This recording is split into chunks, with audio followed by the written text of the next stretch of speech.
There are a lot of institutions in our society today that are relying upon credibility stamps. They used to be how you gain credibility in society. So if you were a journalist writing for the New York Times or Washington Post, then you had the masthead of the New York Times and the Washington Post. If you're a professor at Harvard, you have credibility because you're a professor at Harvard.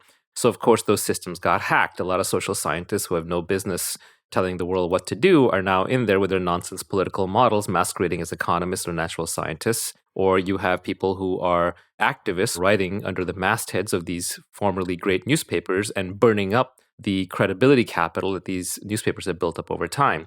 The internet is exposing them slowly but steadily, and we're going through a transition phase where the masses still believe in the institutions, and we're caught in this shelling point, this coordination point for the institutions. How do I know if I should hire you? Well, you have a diploma from Harvard. I know it's not as good as it used to be. I know Harvard humanities diploma is probably nonsense at this point, but I don't have any other credibility metric to filter you, and I need to do it in an efficient way. What we're seeing is the transition of power from institutions to individuals, but it's going to be messy. It's going to take a couple of generations, or at least a generation.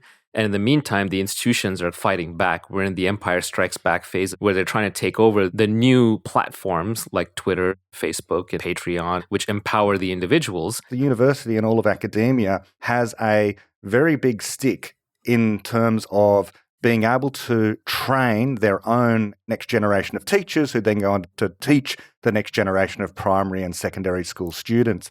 Yeah, it's a priesthood. You're only allowed to say what the priests have approved, and you can only say that if you were yourself a priest, and the priest get to decide who's a priest.